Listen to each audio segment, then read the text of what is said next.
And now it gives me great pleasure to introduce our speaker for the evening, Kip C from Vista.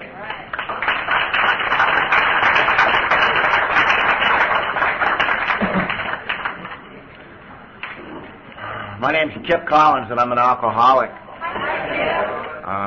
Congratulations on the 6 months and the 2 years. That's great. So, we came in here, we only had a path. As a result of coming in here, if we stick around, we get a future, I got sober here, and my sobriety date's May 12th, 1984. My home group is the Vista Men's Robbers Roost. It's a bunch of convicts that meet on Thursday night. In fact, the meeting just now broke up, and it's not in any schedule. The only way you can get there is to be invited. It's a group of men trying to learn how to live by spiritual principles one day at a time and not drink any alcohol or put anything in our body that affects us from the neck up, and to walk through life and accept life on life's terms no matter what happens. I was raised in Vista. It's up the road a bit. It was a little town when I was a kid, and my father's Irish and Sioux. My mother's Irish and Cherokee. And when my daddy drank, my mama liked to fight,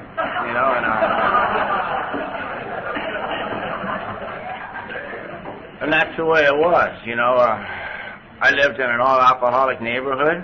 There wasn't anything different. We were the only Anglos in this whole neighborhood. It was all first-generation Hispanic. Nobody spoke English. I thought my name was Pinche Huedo most of my life, and the old man would be coming up the road. It'd be late, and they knew what was going to happen. Pretty soon you'd see people turning off their lights and getting their lawn chairs and coming outside, and getting comfortable because the show was about to start. And that's the way it was. That was normal, And it wasn't much different from my house than it was anyone else's on that street. This shit was coming down. And I was never going to be an alcoholic. I swore to God I'm never going to be an alcoholic. I'm never going to be like my dad. And I do not blame my alcoholism on my father. If anything in the world, my father taught me what alcohol will do to a man. He taught me what it'll do to a family, what it'll do to children, what it'll do to a career. He was a prime example. I blame my alcoholism on the San Diego Unified School District. When I was 12 years old, they had this idea that there was time to start educating the young people about the dangers of drugs. And they went and took us in this auditorium, and they showed us these movies, and they had these people come up here and start talking to us, explain what this stuff did. Man, when they were done, my mouth was watering, and I asked my buddy Balto, I said, Balto, can you get some of this shit? He says, yeah. And we met the next day after school. We went down this little canyon. Before we left, he says, we got to get a bottle of wine. I said, what for? He says, I don't know. My dad drinks cheap wine with this shit, And I said, okay. So we went down to this little store. We each ripped off a short dog of sweet red port. Went down this canyon, smoked this dope, drank this wine, and click, it happened. Most magic moment of my life. There was a speaker when I first got sober. One of the first speakers I ever heard, and I identified with that man. His name's Serenity Sam from Venice, California. And he talked about when he was a kid. He says, I fell out of my mother's womb. I hit a cold concrete floor and was crawling across hostile territory towards my grave. And then I discovered alcohol. And I knew exactly what he was talking about, because up to that point, I'd been scared to death of this world, I knew how to play the game and act tough and put on that facade and put on that armor, but I was scared to death. I didn't fit in anywhere, All my cousins are real dark skinned. They have dark hair, dark eyes. All the neighborhood I lived in was all Hispanic, man. I didn't fit in my neighborhood. I didn't fit in my family. And I learned how to live there, and I didn't fit in with the Anglo kids. I didn't fit in anywhere, me and my brother. But when I put that alcohol on my body, I fit in. My skin fit for the first time in my life, and everything was okay. I knew all about these first 3 steps a long time before I came to Alcoholics Anonymous. I knew that my life was unmanageable, and I was scared to death of this world. I smoked this dope and drank this wine, and I came to believe that there was a power. could restore me to sanity, and I immediately, with no reservation, turned my will and life over it, and I never looked back. When I was about 14 years old, I got kicked out of school for hitting a teacher, and right after that, my mom found my dope, and she kicked me out of the house. I was 14 years old, and I'd never been anywhere. It was 1964. And a friend of mine over in Carlsbad, we were reading in the paper, and I was trying to figure out what I was going to do, and he says, check this out, he says. He's showing me something in the paper. He says, look, these people are going up to this place, and all they do is get high and listen to music and make love. I like music, you know, and I went up to this place called Haight-Ashbury in San Francisco, and I got a different kind of an education up there, you know. When other young men were going to school, you know, and getting an education or going learning a trade or going into the service, you know, I spent the next 4 years up there and in Mexico, and I learned from a very early age that if I had the bag, I could have anything or anybody I wanted, and it ain't nothing I'm proud of. And I'd like to make a clarification right off the bat that I understand and respect the traditions of Alcoholics Anonymous with all my heart. I respect the singleness of purpose of Alcoholics Anonymous, but part of my story has drugs in it, and if it bothers anybody, I'll give you an opportunity to grow tonight.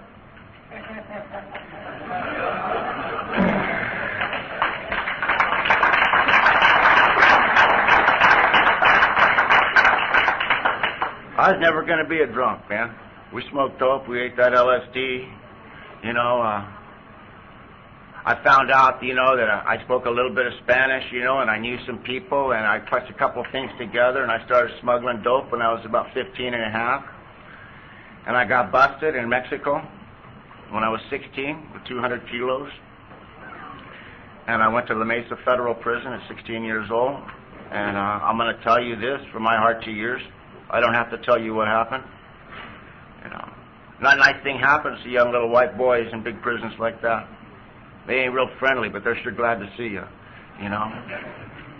You know, if anything in this world, that should have told me that my manner of living was going to be very uncomfortable. If anything in the world, that should have changed my mind about the way I wanted to live. But you see, I had an angle, you know, I had some money, and I was hooked up with some people, and they got me out of there after about 6 months. And I continued to go do what I do. On my 18th birthday, I woke up with a gun in my mouth from a DEA agent. I was charged with 27 felonies. And I spent the next year up here at San Diego, up in 5E, maximum security, facing 25 years. And after 11 months and 28 days, they came in, and the two guys that I was arrested with, they pled guilty, and they dropped charges against me and another guy and this guy's girlfriend, and they just rolled us up, you know. And if anything in the world, that should have taught me, you know what I'm doing, man, this ain't working, you know. But I got out of there, and I continued to do what I do, and I picked up another beef, their sales of heroin. And I went to jail again. 2 years. I got out of there, and I started running around with this young gal. While I was in prison that time, I'd been hooked up with this young gal, and she was pregnant when I went in. She came from a real good family. And that family moved her out of the way. They didn't want her anywhere near me, and when I got out, I started looking for her. Could somebody please bring me a glass of water? I'm really dry here. Oh, there it is. She hit it. Thanks. You know, when I got out, I looked everywhere. I tried to track this woman down. I wanted to find my kid. All I ever wanted to be was a father, man. I dreamed about that kid, you know, and when I was a kid, I used to think all I ever want to have is a family, you know, and I want kids, and and I want a lady to stand by me, and I want all this stuff, and I want the house and the respect in my community. I didn't want the neighbors looking at me the way my neighbors looked at my dad, you know, and I wanted all that stuff. I didn't know how to get it, you know. I couldn't find her, and there was this hole in my gut for a long, long, long time. This little girl, she's 15 years old.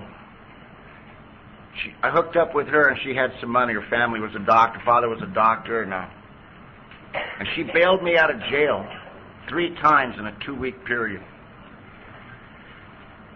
And I don't know too much about love, but I know a lot about jail, you know, and I just made a commitment that I was never going to let that little girl out of my sight, you know, and we decided to get married. And we got married, and then she told me that she was pregnant, and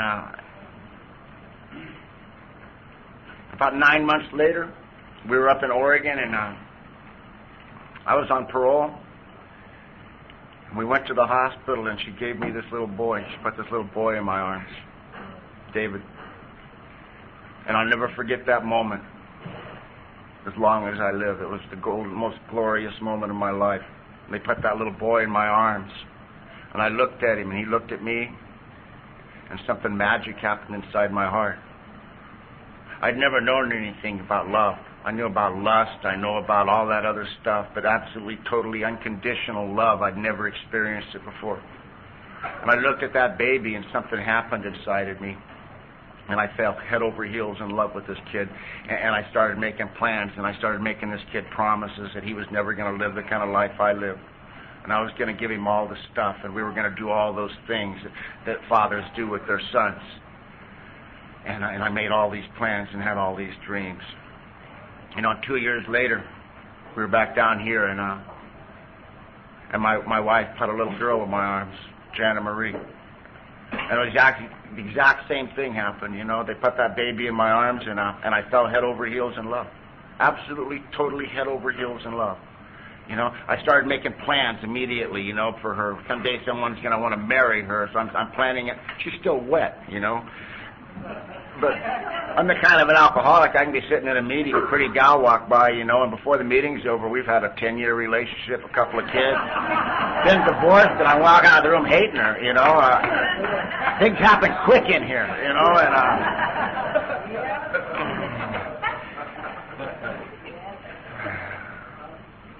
and I made promises to this little girl. You know, for the next 5 years from that day, I was probably the most devoted and the best father any man's ever been. I had the money, I had the resources, I had a real nice place, I had it fixed up for kids. It was just a big giant playground, and I had every toy and everything that you could possibly have for kids, and I worked. You know, I would do a scan 2 or 3 times a year, and we'd take 9 tons of dope to Massachusetts or someplace else and move it, you know, and I'd live off that for the next year or whatever, you know. But I wanted to stay with my family, and that's what I did. Everything was about me staying with my kids. And for the next 5 years, that's what I did. And on September 6th, 1976, I was playing with my son. We were playing in the garage. It was real hot that day.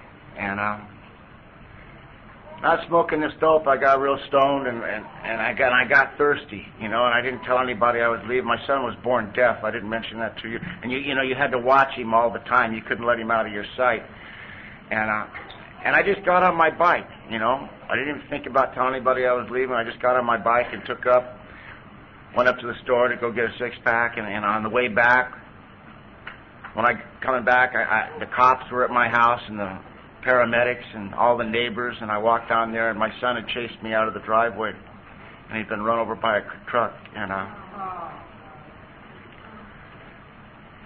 I waded through that crowd, and I got to my son, and his head was split open, and I could see his brains, and most of the bones were protruding out of his body, and he was broken up into 100 pieces.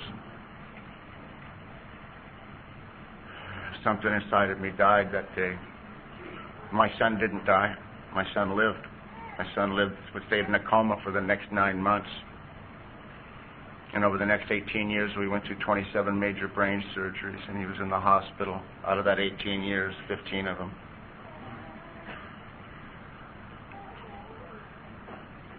And my son had massive brain damage. And he couldn't talk, and he couldn't write, and he couldn't comprehend a lot of things, and he never emotionally grew past the age of about 4 years old.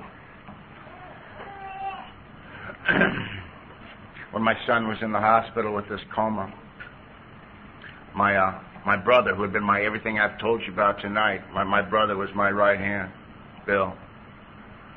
We were 11 months apart, and we backed each other's play, right or wrong, no matter what went on, man. He was right beside me, and he was the best friend I've ever had. There's nobody in the world I trusted more than him, and my brother came down with an organic mental condition called schizophrenia. And my family had him committed to a hospital, and they got him stabilized on his medicine, and he called me from this hospital, and he said, Kip, he says, get me out of this hospital, man. You know, and it wouldn't have made much difference. He'd have been in a federal pen. I would have got him out if he would have asked me. You know, I had the money, the resources. I got a lawyer. I became his conservator. You know, I got charge of his life, and I brought him home with me, and I bought him a mobile home and set it up on a piece of property, and I said, don't worry about those people, man. It's always been me and you, and it always will be. And me and my brother started doing what we always did. My brother started deteriorating right away as soon as he left the hospital. And I had to go back east, man. I had to go to Oklahoma on this scam, and my brother was begging me not to go. He says, Kip, don't go. Something's wrong. You know, I'm coming apart. And I'm going, man, I gotta go. I gotta go. I said, look, man, here's some money. I handed him a handful of money. I always figured money would fix anything. And I said, I'll be back in 3 days, and me and you'll square this up. Don't worry about it, man. Just hang tight. And I got back on this scam, and it went sideways, and I was gone for almost 2.5 weeks. And when I got back, I went to go find my brother, and no one had seen him. I went back over to his trailer, and I opened that door, and his head rolled out. Because he had taken a gun on the 3rd day, and he'd blown his head completely off. And what was laying there in the doorway was just a big pile of maggots in my brother's head. And another big giant piece of me died. You know, and I don't tell you this because I want your pity or sympathy. I sure as hell don't need it. You know, the only point in me telling you this is that in the big book of Alcoholics Anonymous, it talks about a certain type of people who got here with grave emotional and mental disorders. And I'm one of those people. Something inside of me broke that day. It was never to be repaired until I totally surrendered to the program of Alcoholics Anonymous. From that point on, there wasn't enough. You know, alcohol and dope and everything had been a lot of fun. It had never been a real problem, except when I got caught selling it, you know. I kept my shit together. What I did was pretty big time, and, you know, and you just don't screw up doing what I was doing. People will kill you, and you know, and I had a lot of respect for that stuff. But from that point on, the alcohol took over my life. The narcotics took over my life. And I tell you this from my heart to yours, that I thank God that alcohol and drugs did for me what it did for me. You know, if it wouldn't have worked, I wouldn't be here. I would have joined my brother. But alcohol did for me what I could not do for myself. It blocked all that pain. It blocked those pictures. It blocked all that feeling of guilt, of remorse, of all that stuff. It blocked all those feelings, and it worked real good. You know, they talk a lot about bottoms in AA, and I guess you all know about bottoms. It's been my experience in Alcoholics Anonymous that that's kind of a myth. I've known some people that hit bottom. My ex-mother-in-law, she hit bottom. She spent the last 10 years of her life in a hospital for women with wet brain, Karakov syndrome. And she didn't know who she was for the last 10 years of her life, and she never drank nothing but beer, you know. But alcohol completely destroyed her. And she hit bottom because, see, she never got any worse after a certain point. It never got no worse. I had a young man that I was sponsoring here last year. He had 90 days sober and had a nice family and had a whole future and everything. He got in an argument with his wife, and he went down and he got a quart of vodka and he locked himself in his van and he drank it straight down and he died. And he hit bottom. So he ain't never going to get no worse. You know, that was it.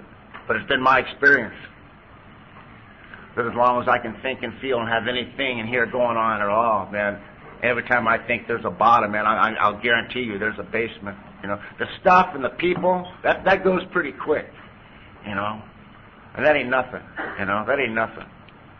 Losing a family, you think it's a big deal when it's happening, you know, but it ain't no big deal. You lose all your stuff, it just kind of makes your life a little bit simpler, you know. But what alcohol did to me, and I don't know about you, but I can only tell you about me, it started taking a little piece of me.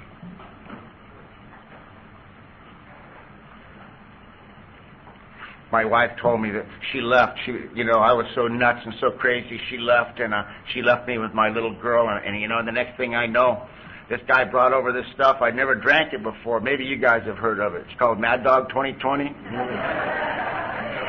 They have that in San Diego. Wow.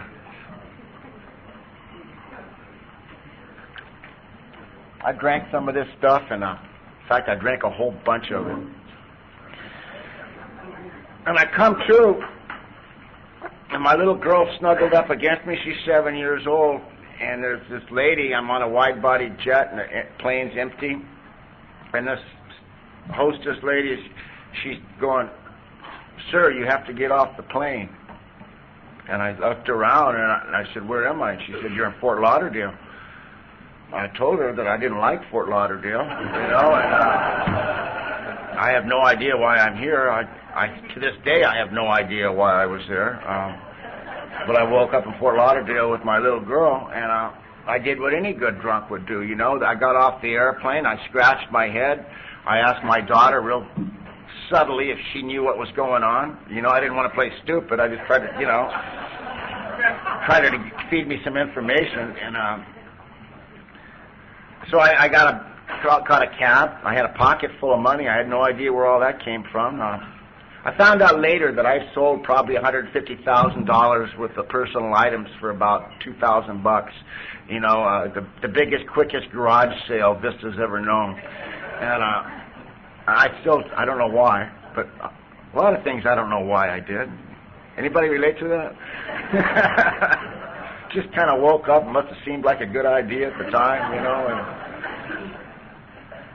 And I said, "Look, take me to a hotel, but stop at a liquor store, and I need to get a drink so I can figure out what's happened here." And the next thing I know, I woke up in this deal, and they had taken my clothes away, and I'm strapped down on a gurney with this sheet over me.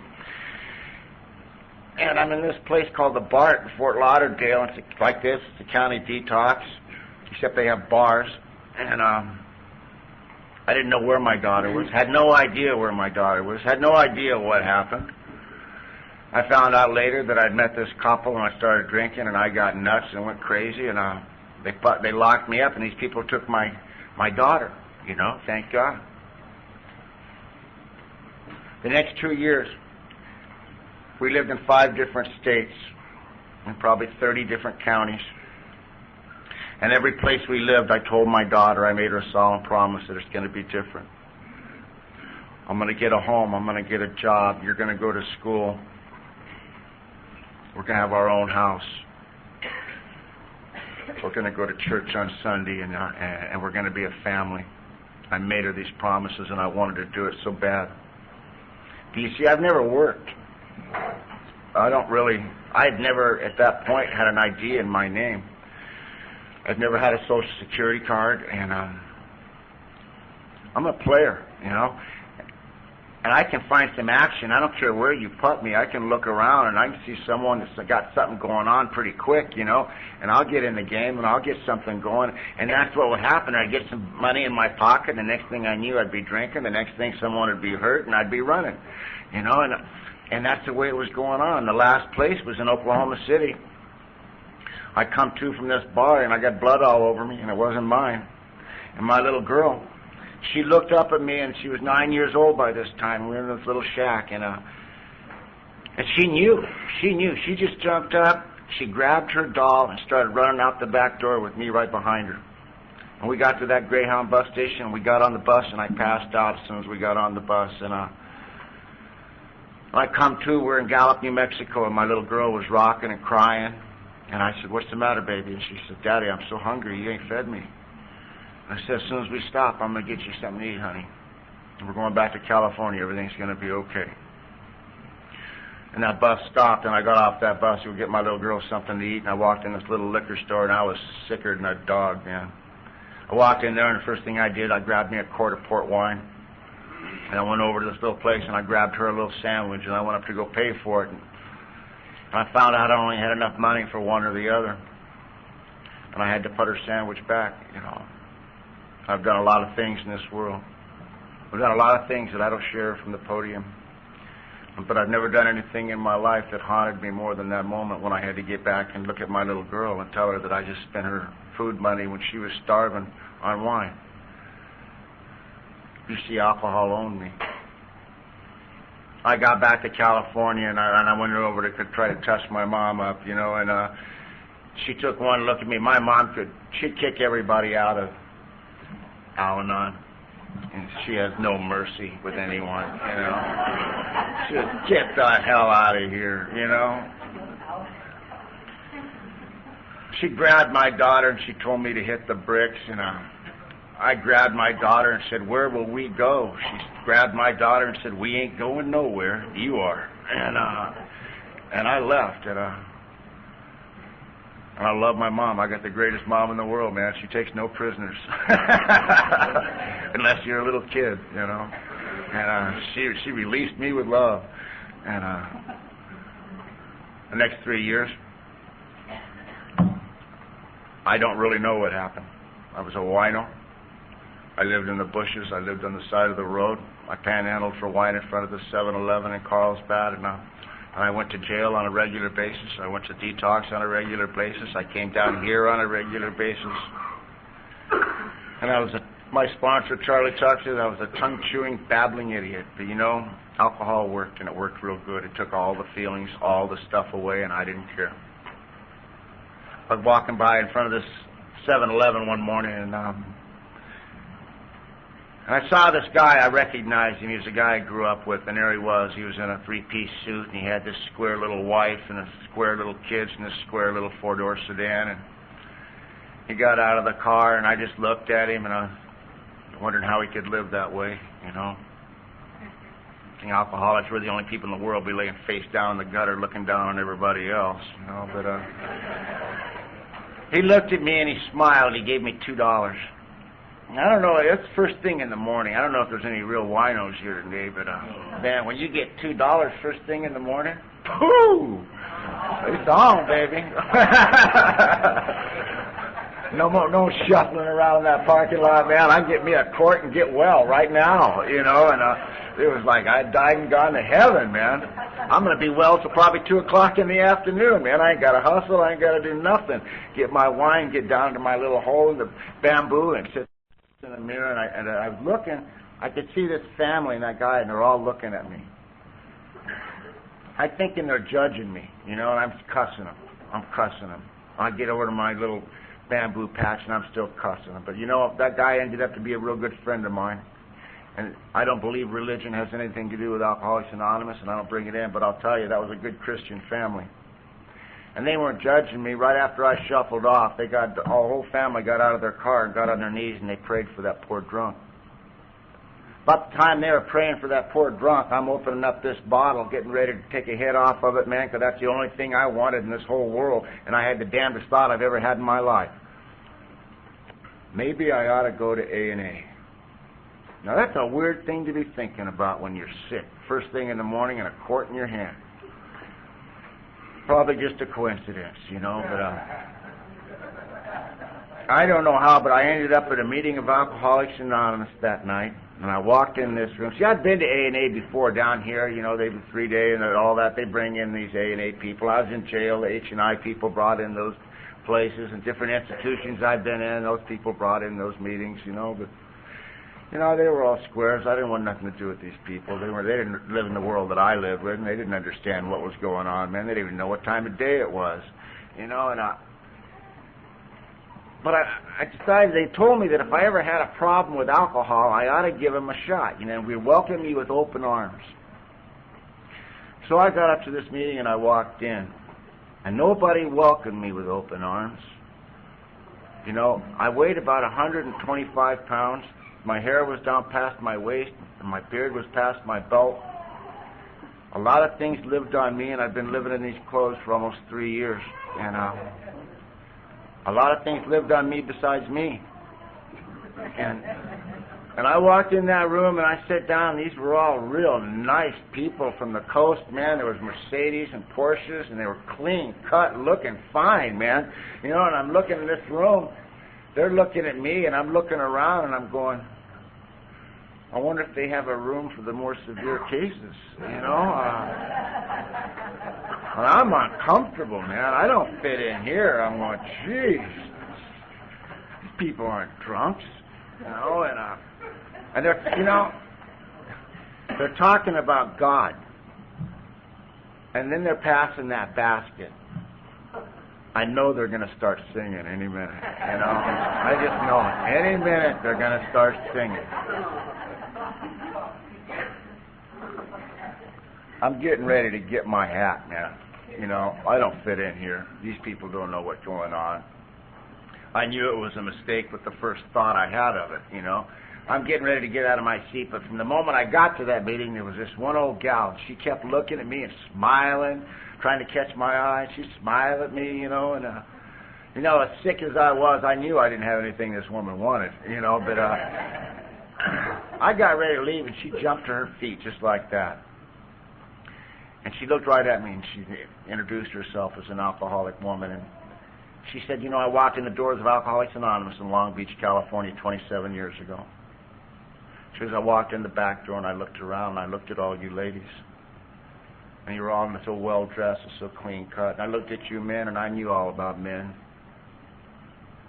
She goes, and I turned around to leave because I knew once you saw who I was, you'd know what I was, and you'd turn your back on me the way you always have. She goes, I've been a prostitute on the streets of Los Angeles since I was 14 years old, and I've done everything a woman ever had to do to survive out there.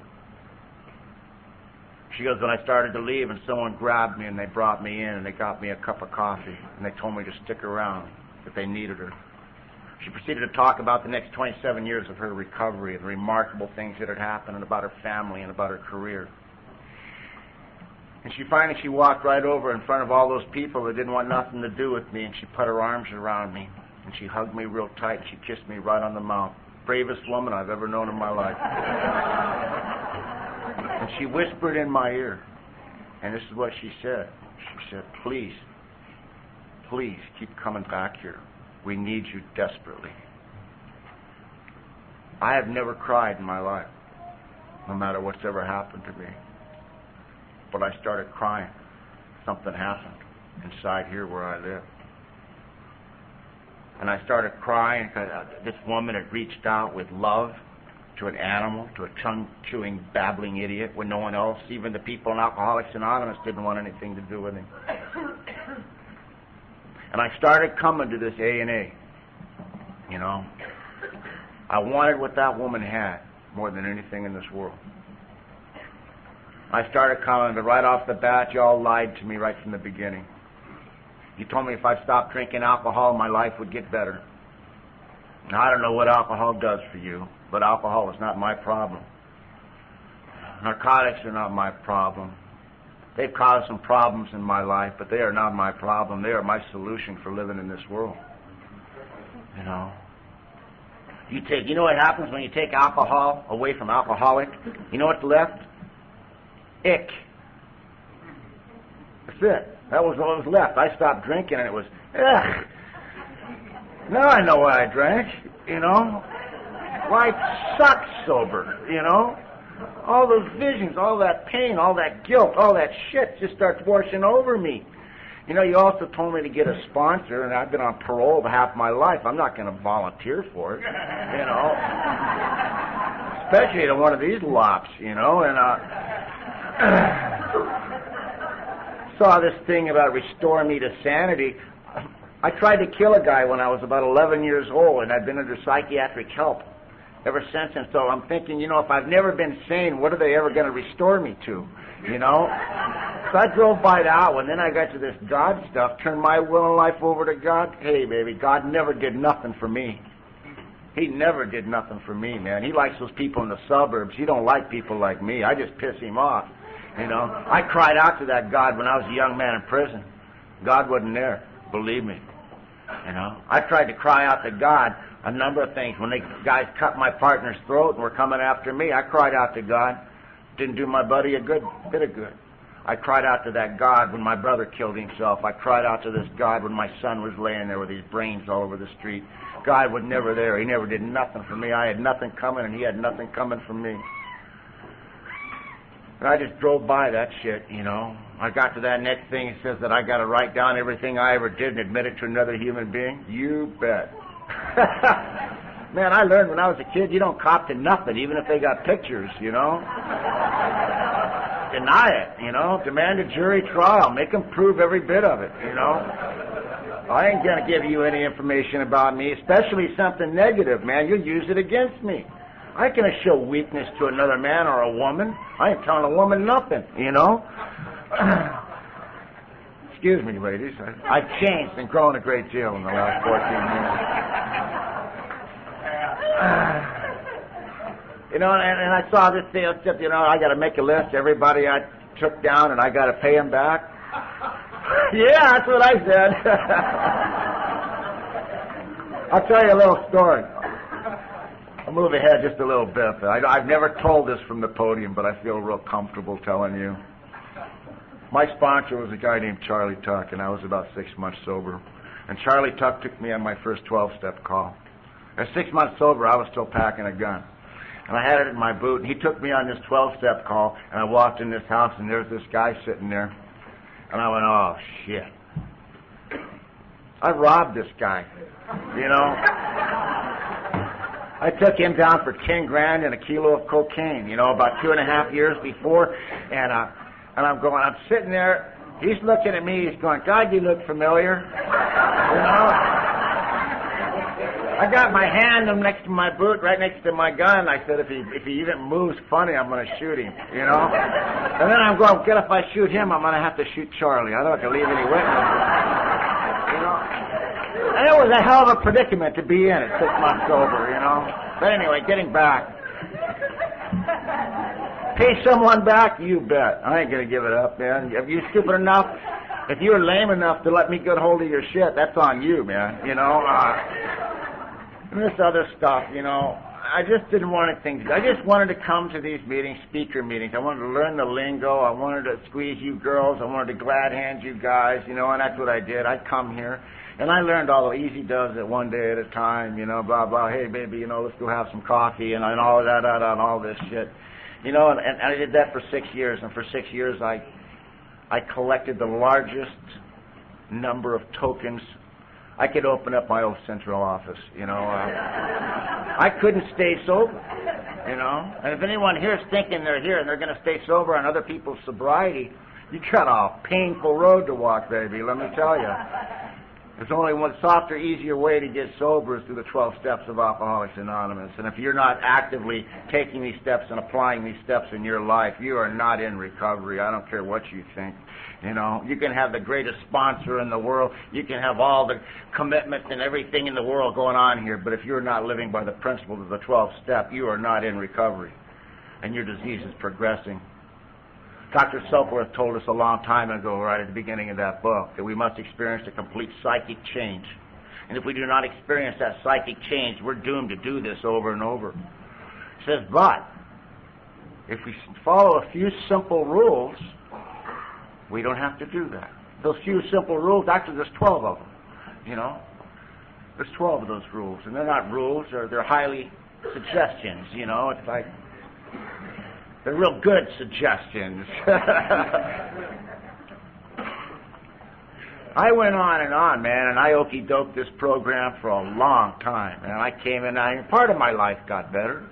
You know, if you just hang around sober people, nothing else, part of your life will get better. It didn't get better in here. Didn't get better in here, but the outside got a little bit better, you know. When I come to 1983, Christmas morning, I've come to many times this way, in that rubber room, butt naked, completely shackled down, you know, covered in blood. My face is stuck to that mat with my own blood. And it's Christmas morning at about 5:30, and you open your eyes and you look up in those little portholes, and the sheriffs are looking down at you laughing, you know. And you just know Santa Claus ain't coming, you know. You just know it ain't coming. He ain't got nothing coming, man. No. I found out I got belligerent with a cop, and he beat the hell out of me. I'm sure I deserved it. And they let me go. It was Christmas, and I just wandered off. I'd been around here. I said, I ain't coming back to this A&A. This place sucks. It ain't for people like me. I'm that person in Chapter 5. I can't get sober. Every time I stop drinking, all those feelings come up again, all that stuff, and I go absolutely stark raving sober, That's a horrible place to be. So I went home and I started drinking. I had a little tiny apartment by now, and I had a little nest egg of a little bit of cash, and I went down and got all the liquor I could carry. And I went back up to this place and I sat there and I started drinking. And I drank and I drank. On January 6, 1984, the worst day of my life, the worst thing that's ever happened to me in my life happened. Alcohol stopped working. That was the absolute most traumatic thing that I've ever experienced in my life, when all of a sudden I realized I couldn't get drunk, and it didn't take away the feelings. It amplified everything that was going on. And I couldn't get sober, and I couldn't drink, and it wouldn't knock me out. And I just drank and drank and drank and drank, and it wouldn't work. In the big book of Alcoholics Anonymous and A Vision for You, it talks about that. It says there'll come a time where you will not be able to imagine life with alcohol or without it. You'll know loneliness such as few people can even imagine. You'll come to the jumping off spot and you wish for the end.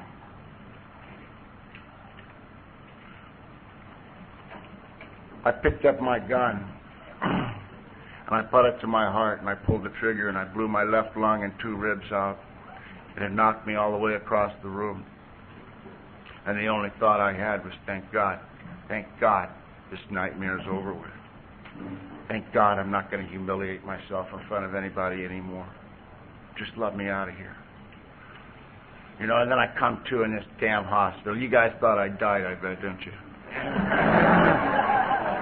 I come to in this hospital, I got tubes coming out of every hole in my body and a few new ones, and I get back a little bit. There was this guy, I've talked about him before already. His name was Charlie Tuck. And Charlie Tuck, I hated that son of a bitch, because he got dead in my face one time when I was at an AA meeting. He came up and he got down right down in my face. And he says, you think you're pretty tough, don't you, kid? I looked him right in the eye. I gave him my best jailhouse look, and I said, yeah, I'm tough enough, old man. Don't you ever doubt that. He looked at me and he smiled. He says, you ain't tough. He says, you're the scariest son of a bitch in this room. He said, that might make you dangerous, but it don't make you tough. And he walked away laughing at me, and well, I hated that son of a bitch, And every time I'd go to a meeting, I'd get in that, I'd look, oh, shit, that guy's here. I'm not going in there, So, I'll tell you, the last person in the world I wanted to see was Charlie Tuck. And I'm coming out of this coma, and all I could hear is Charlie had a real unique, deep, gravelly voice. I could hear that. I thought I'd died and gone to hell, Oh, God, and he's waiting for me, and I open my eyes, and there's Charlie standing at the foot of my bed with that big, ugly blue book, and these 2 newcomers looking at me with their eyes real big. And I went, oh, man, he's going to start preaching that A&A shit, And I'm going, no, man. I closed my eyes, man. I'm going to give it up, He didn't say a word to me. He says to these youngsters with him, he says, you see this fella here? And they go, yeah. And he go, this is what happens to an alcoholic who doesn't take the steps. Come on, let's go.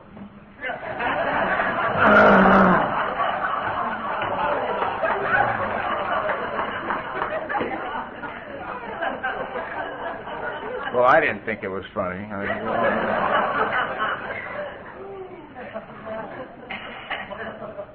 I was humiliated, I didn't want his help, but I did want him to offer, Wanted him to feel sorry for me, maybe, or something. Say something nice, Say nothing to me. Incidentally, those 2 gentlemen are still sober, And I was doing active 12-step work long before I got sober. And I got out of that hospital. I hooked up with a good friend of mine who who just made the papers. He just shot a cop up in Oceanside. And he had half the money of the planet. And, he says, come on, Kip, you've had a rough time. And he took me up to this big mansion he had, and he had the best-looking women living there, and he had the best dope, and he had this big fancy bar, and he's trying to teach me how to make something called a martini. I don't know. I just wanted something in a screw cap myself, Sure took a long time to make this, Just drink the shit, And, alcohol didn't work. It didn't work. I kept wanting it to work. The dope didn't work. The women didn't work. Nothing worked. I was empty and hollow in a vast desert of emptiness inside my very soul. It was hollow and empty and lonely. And if loneliness would have been a tangible thing, it would have absolutely eaten me alive. May 12th, I come to the same way I always come to. When my eyes open, I need to get something in my body now. Before the screaming starts. I have to get something in there before the screaming starts.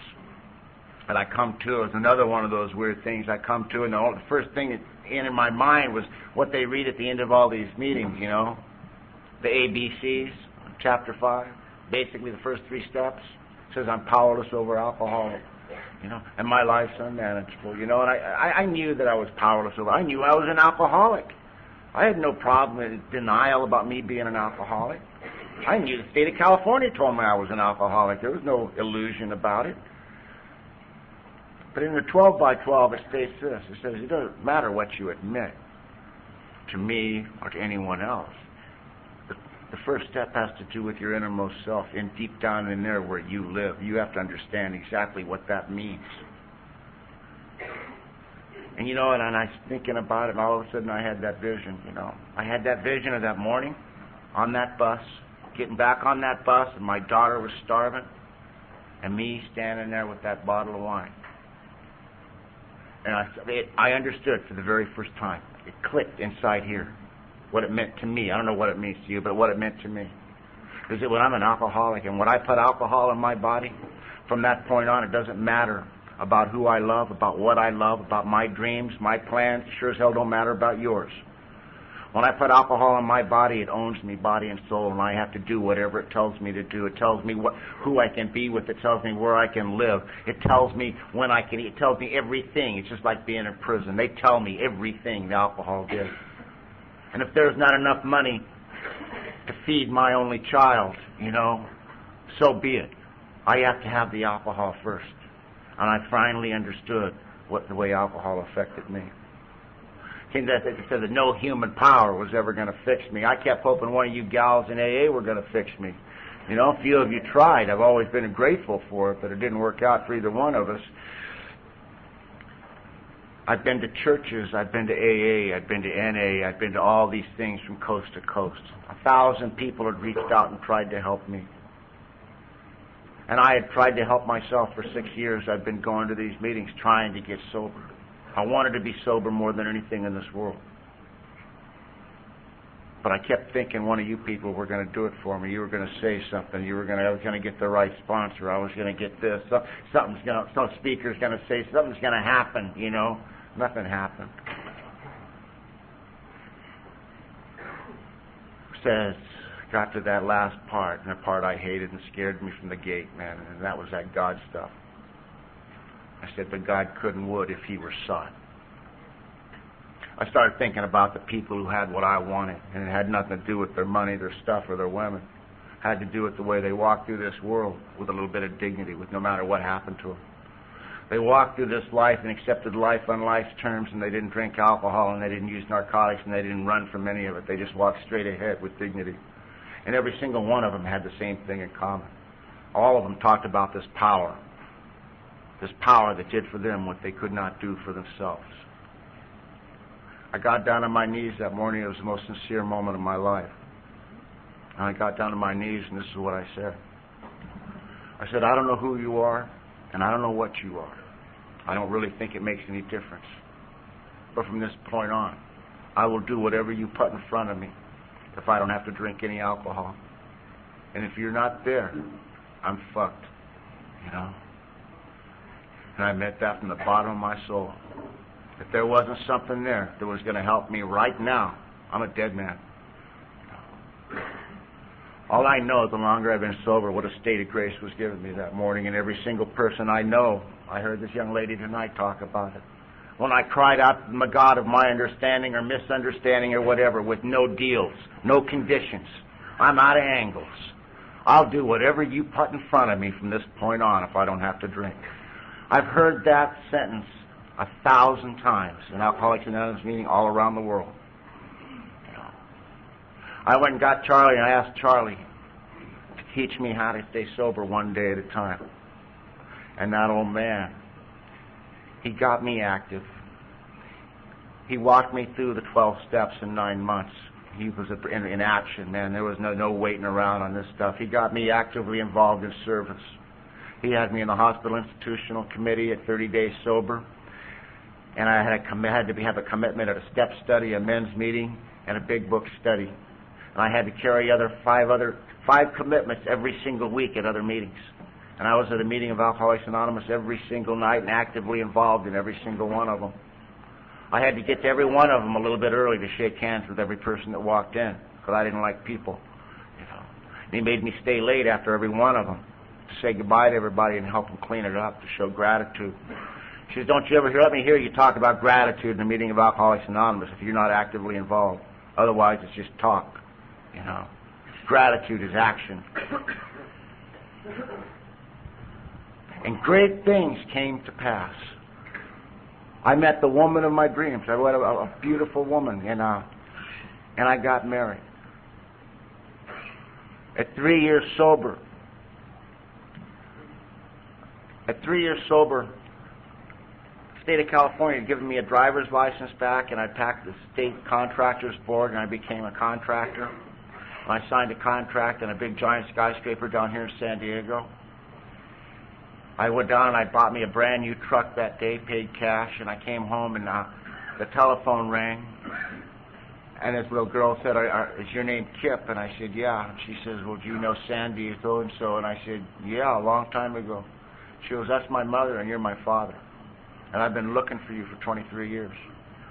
And that little girl came into my life. And she brought me 3 beautiful little grandchildren. You know, at 10 years sober, I had everything. You know, I was teaching baptism at my church. I was a hospital institutional director for North County, and I had been for 8 years. I owned my own business. I had 20 people working for me full time. I was making around between $200,000 and $300,000 a year. I had the house on the hill. I had the boat. I had just spent 2.5 months in Australia, traveling around, a dream I'd always had. And I got back from Australia, and I was sitting here, you know, and I was just going, man, how do you get from being a wino, from standing in that wine, hand from mine, to right here? How did I get in 10 years from there to here? I was just amazed. Every area of my life was so full. I was with the woman I dreamed. All my children were with me. My son was with me. You know, I had adopted 2 other children by this time. And everything, I never dreamed I could have a life that good. And I'm reading in the paper, you know, and I'm reading about this man who got out of prison and broke into this woman's house and raped her and cut her to pieces right in front of her children. And I got down to, and it was my daughter. It was a little girl that had looked for me all those years. And I went to the hospital to go see her, and this man had taken a knife and he had cut in her face, her breast, and she had lost her left arm, and she did not look human. And I'll tell you this, that I'm absolutely capable of first-degree murder if you heard anything I care about. You know, one of the things my sponsor told me when I came and asked him to teach me how to stay sober, he laid out the guidelines. He says, Kip, he says, I've been watching you for a long time. People like you don't get sober. Not even in Alcoholics Anonymous, very few of you. It's just something inside of you is broken. I don't know what it is. He said, this is the way it's going to have to be for you for the rest of your life. He says, no woman, no job, no child, no nothing in this world can ever be more important than you doing the things that you have to do to maintain your sobriety. And the day that you put anyone or anything in front of you doing the things you have to do to stay sober, that's the day you're getting ready to take a drink, and you'll never get to get sober again. And whatever it was you thought was important enough to not do your AA stuff, you're going to lose. And that's the only thing that was ringing in my head, was that nothing can be more important, not even my daughter. And, that's an easy thing to say, man. But let me tell you, when the rubber meets the road, it's a hard thing to practice. And the hardest thing I've ever done in my life was get down on my knees on a daily basis and pray for that man who did those atrocious things to my daughter to have everything out of life I want. And if you think that's easy, try it. You see, I looked for an angle in that book. I got that book out and I read it. I'm looking for a hook in here somewhere, And all it says is this. It says that anger and resentment will cut me off from the sunlight of the spirit and the insanity will return and I'll drink again. It doesn't say unless someone rapes or cuts up your daughter. It doesn't say that anywhere in there. It just says straight out that I cannot live in that mode because it will kill me. And I got through that. I ain't going to tell you I forgive that man. But I'm telling you, I learned how to deal with it, and that insanity went away. And I still work on that part. And I was able to be there for my daughter and my grandchildren. I had the resources to help her. For the first time in her life that she really needed me. She needed a father, and I was there for her. And you guys gave me that. Alcoholics Anonymous gave me that. I thought I got to the other side of that, and things started going all right. And then they told me I had cancer, and they had to cut my lips off. And I like my lips right where they're at. I'm in a lot of emotional pain. They want to do this radical surgery on me, and they got to give me dope. You can't give me dope, for any reason. Nothing's more important than me being clean and sober. You can't put anything in my body that affects me from the neck up, especially if I'm in some kind of emotional pain. You can't do that. I can't handle it. And I had to talk a doctor into doing a surgery with Novocaine and aspirin, and they did a plastic surgery and cut this lip from here to here to here, a wedge out, and put it back together with plastic surgery with Novocaine and aspirin. And let me tell you, that hurt like hell. And it hurt like hell for a long time. They sure as hell did. Cost enough. It cost enough. I got through the other side of that, and the only thing that was real solid in my life was my marriage and my God and AA, and I loved this woman with all my first woman I'd ever really been intimate with, that I really told her who I was and shared myself as another man with her, and we were as close as two people can be. I noticed something was going on between us, and I didn't know what it was, and I came home and I said, "What's up with you, Connie?" And she goes, "We got to talk." And I sat down, and she held my hand. She says, "I don't know how to tell you this, Kip." She goes, "You're the man of my dreams. You're the best husband I could ever ask for, And if I wanted a man, you would be the man." She goes, "But I can't live this way. I can't live this lie no more." And I said, "What are you talking about?" She said, "I'm a lesbian." And I didn't react that nicely. And I didn't know how to handle this. I had no tools for this, Well, I didn't know what she was going to say that, and I reacted the way I always react when I'm scared. I got angry. I got mad. I said some horrible things to this woman I loved, And I went to my sponsor, and I'm telling him about how this woman has wronged me, And he starts laughing at me. And he goes, "What do you mean she wronged you?" And I'm saying, "Man, I did this, I did that, I did this, and then she did this." Because you sound just like that guy on page 62, 61. I said, "What are you talking about?" The guy that thought he could wrest satisfaction out of life if he only managed well. Sometimes he was nice, sometimes he was kind, sometimes he was generous, but everything he ever did had a hook in it. Did you do this for this woman because you loved her or because you were trying to control her? Did you expect to get something back for doing the right thing? And, man, that was like a slap in the face, And he said, "I want you to go home and write about this. Go write about love. Go write about your marriage. Do an inventory." And I had to go do that. I had to go write about love. Well, the only thing I know about love is what my kids taught me. Only thing I know about love is what the people in Alcoholics Anonymous taught. You didn't ask me what my sexuality was when I walked in here, you know. I'm sure you really weren't interested, you know. You didn't care about anything except that you loved me because I was an alcoholic. That's what you loved about me, and you always loved me. You always stood by me. My children, after even the way I treated them, they loved me. They loved me unconditionally. You know? And that's the only thing I knew about it. And I had to go write about that marriage, and I realized that that woman was a dynamite wife. She completed her vows. Everything that she said she promised me she would do, she did. You know? And she came honest to me and talked to me face to face about this. And we divorced very amicably, you know, and she kept my last name, and today she's my sister. She's not my wife anymore, and she's a very dear friend of mine. And I didn't know you could do that, you know. I didn't know you could do that. And if some woman does that, you kick into the curb and go next, you know. And of course, I told right after that, I told my sponsor, I'm very lonely. He says, you're not lonely, you're horny, you know. And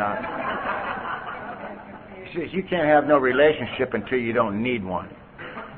I said, what do you mean? He said, you can't have a relationship with anyone until you don't need a relationship. When you're comfortable with you and your skin and your life is great and you don't need anyone in your life, then you can bring someone into it. You know? Then you have something to offer someone. Otherwise, you're just looking for someone to fix you. You know? And there ain't no human power that can fix you, Kip. You know? And that's what it had to do, you know. Right after that, the only thing, my little girl, she got married. The one that was born, and he gave to me, and I was able to give her the kind of marriage I dreamed about the day she was married, you know. And a real nice young man came and asked me for her hand in marriage, and I make this payment every month, and I will the rest of my life for that wedding, and I never regret it. And the son of a bitch took my daughter to Texas, you know. I don't like Texas. I really don't like my daughter being there, but he took her, you know, and they're gone. They've been there ever since, and it was just me and my son, you know, just me and my son. 10 years sober, everything else was gone, and my son got sick, and I spent the next 5 months in that hospital with my son. On October 4th, 1993, he died in my arms. And it was at that time that I got to experience the true what these promises really mean. Says we'll know serenity, we'll know what the word means. And, you know, and I know what the word means. Serenity to me has nothing to do with watching a beautiful sunset with her with a pocket full of money. You know. Serenity is being able to watch the thing you love the most in your life die. And hurting more than you know it was humanly possible to hurt. And at the same time, knowing in your heart of hearts that this is God's business and God don't make mistakes. You know.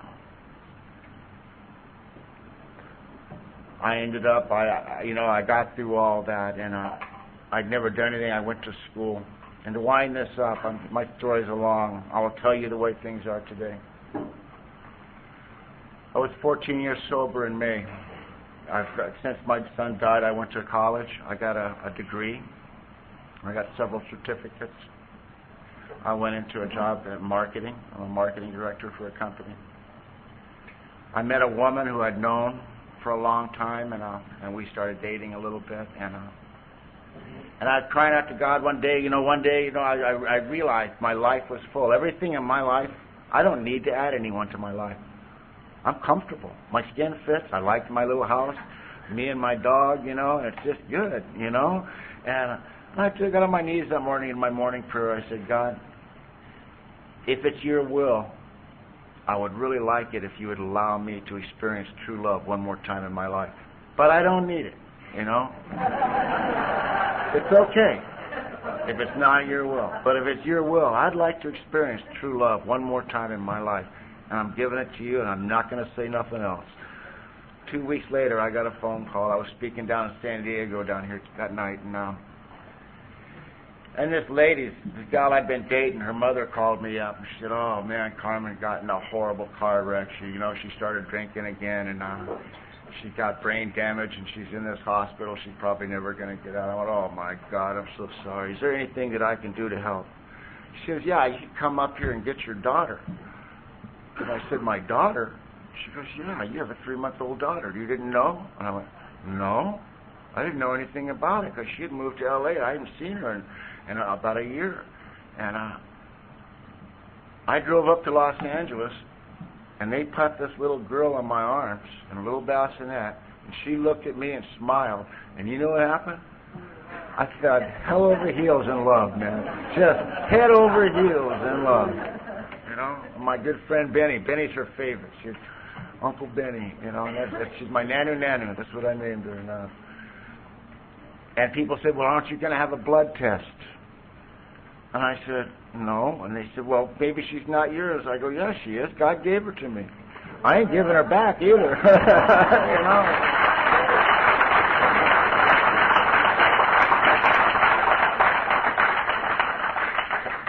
And I had to speak that night, and I drove down here to San Diego, and I walked down, and I didn't know what to do, man. I don't know what I said that night. I just set the bassinet right here. And she looked up at me and smiled, you know, and I just, I have no idea what I said. I'm glad they didn't tape it, you know, but... Oh, you did?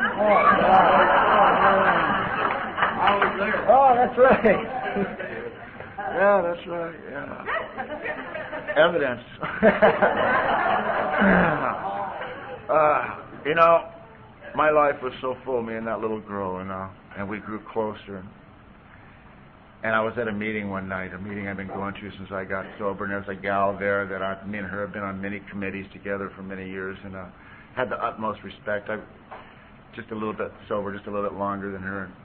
And she asked if she could hold my daughter, and I said, yeah, sure. And so she was holding Nanu, and I'm looking at the way she's looking at her, and I'm looking at the way my daughter's looking at her. And I'm going, wow, there's a match, you know. I said, Sabrina, so how's John? She goes, oh, me and John have been divorced for a year. I said, oh, I'm so sorry. I said, well, if you don't mind me asking, what's happened? She goes, well, I wanted to have children, and he didn't. And I went, oh, really? You like kids, do you? And we got married. And 11 months ago, she put a little boy in my arms. And his name is William Casey, and we call him God's Will. And my son was born on the day, 25 years after the day my son was hit by the car on the same day. And God gave me back a healthy young man, and he's my baby, he's my boy. And I wouldn't trade my life for anything that's happened to me. I wouldn't trade places with any human being on the face of the earth. You know, I'm going to wind this up. My sponsor, I sat with him right up until he died, and I held his hand. He died of cancer. And he said this to me, Kip. He says, you've come so far. And then he cut me off, you know. He saw my head go a little bit, and he said, but you got a long way to go, you know. And he says, Kip, he says, I'm going to give you a promise that ain't in the big book, and I'm going to give you all this promise too, you new people. He says, if you'll stick around and do the things that we ask you to do, if you'll become a part of this, not just attend meetings, become a part of Alcoholics Anonymous. Enmesh yourself in this. He says, I'll guarantee you that someday, sometime, and I don't know when, someday you're going to be walking by a mirror, and it's going to be about midnight. There ain't going to be no one to impress. It's just going to be you. You're going to see the man looking back that you always dreamed about being. And I ain't here to tell you that I'm any big deal. You know, there's people here that know me, you know. But I'll tell you this from my heart to yours. The result of the program of Alcoholics Anonymous, that I am the best man I've ever been in every area of my life, you know, and I owe that to Alcoholics Anonymous. I take no credit for it.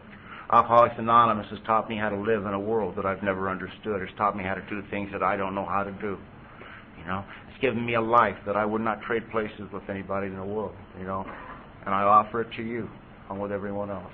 And that's all I got for you. Thanks for letting me be here.